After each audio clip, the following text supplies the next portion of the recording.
it's Jennifer Roberts, the Pond Queen, and today I'm going to talk about facing temptation and accessing the one who has victory over temptation who lives inside of you. So first I want to start out by sharing a dream that I had probably a year and a half ago. And the dream is, first of all, I'm an insecure dreamer. I've had lots of spiritual dreams, but I have to ask about 50 people whether the dream is spiritual or not. I call myself an insecure dreamer. So this dream became apparent to me that it was a spiritual dream, and I didn't have to get as much input this time. So Pond Queen's growing in her understanding of herself and her dream life. So what happened was I went to sleep. It's the critical part of getting a dream. You actually have to fall asleep. So I did that. I was obedient and went to sleep. And so I have a dream, and in the dream I'm touring a city. I'm in like one of those cool double-decker tour buses without a roof on it. And I don't know what city I'm in, and I'm looking around at the architecture and just loving the city. I do love cities, so this was like fun for me. And there's only 2 other people on this tour bus. I can't believe it. Like, how cool of a tour is this? And it's not crowded. And so there are 2 other women on the bus, and they come over to me, and they say such an odd thing. They say, "We want your daughters." I'm like, "What?" They said, "We want your daughters." I said, "Well, you can't have my daughters." They said, "We want your daughters." I said, "No." They said, "A relative of yours was offered convenience for their daughter, and they gave their daughter. We want your daughters." And I said, "No, you cannot have my daughters." And I knew that they were referring to my grandmother. My grandmother was married 8 times. Every time she got married, she would drop my mom off at a juvenile detention center or leave her at a relative's house. So the message was clear. My mother was up for grabs. So she was abused everywhere. She was a throwaway kid that no one defended, took care of. Her own mother would trade her for her own convenience. So these women are saying, "We want your daughters." And everything in me was adamant. No, you cannot have my daughters. And they became more persuasive. "We want your daughters." I said, "You can't have my daughters," as only a mother would do. I was ready to die to defend my daughters. They're not available. And I said to them as they're saying, "We want your daughters, give us your daughters." And I knew what they were offering me was a ministry. I knew they were trying to offer me what is going to be mine, but prematurely. They were wanting me to trade what is before me now. I'm mainly in the home right now. And they were wanting me to give up what is my assignment right now, to take what is my assignment later, but do it prematurely. To claw my way up, to fight my way up, to push my daughters aside, to push my children aside, and fight for that which I will have one day. I know that. And I'm not being overconfident. I know what's coming. I feel like the Lord has whispered it to me, and I'm still believing. And so I said, "No, you can't have them. I won't give them to you. They're not available to you." I don't care about a large platform ministry. I don't care about that in contrast to raising my daughters. No, I don't care. You can't have them. And then I said to these women, "And besides, Christ within me is my hope of glory." Suddenly, these women became demons, and they're hissing and snarling, and they're looking at me, and they said, "You think Christ lives in you?" And suddenly there was this whirlwind of accusation all around, and I could hear, like, "Girl from an ex-con, you were low income, uneducated." I mean, just all these things that could be potentially shameful were swirling in front of me like, how dare I believe that a holy God would make his dwelling in me? And I said, "Yes, I believe. Christ living in me is my hope of glory."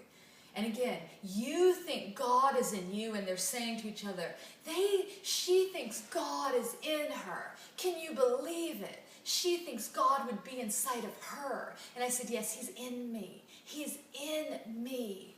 And then I said, and also, I am seated with Christ in heavenly places. And suddenly I'm taken up in the Spirit, and I'm sitting by Jesus, and I'm looking down, and they're beginning to attack me, but I'm unscathed by the attack. And that's the end of the dream.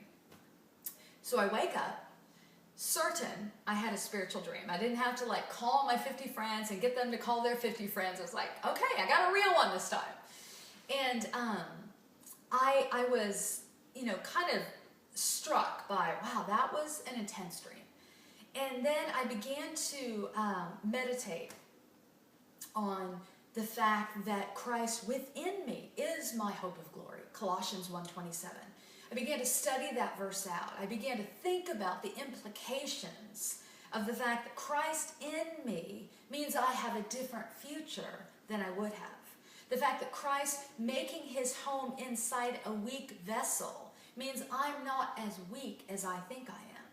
Because Christ, who is tempted in all points, yet was without sin, is my hope of victory because he conquered it. Because he went to the grave with my sin, with your sin, with my temptation, with my life-controlling issues. He took those things upon himself, went to the grave, not giving up, fought for me, fought for you unto death, for those things that you can't get over. He took it on himself, died for it, rose again, victorious, and because of his victory, now that same victory is inside of me. The same power that raised Christ Jesus from the dead is in me. Wow. That causes me to think differently about temptation. It causes me to think differently about my future. It causes me to say, that which trips me up today isn't going to trip me up forever.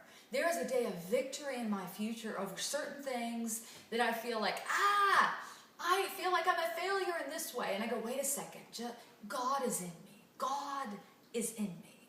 The one who faced temptation and did not give in, faced it, won it, bought it back so that I could be innocent.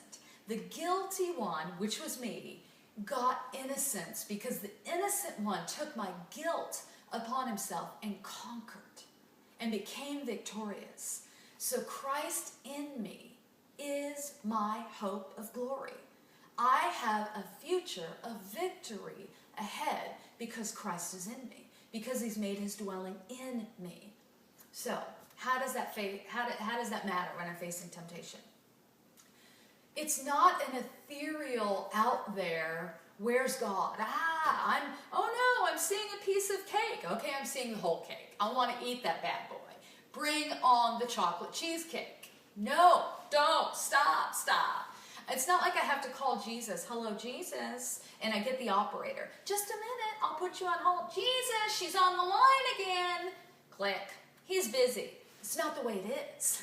I mean, humorous, he is in me. He's in me.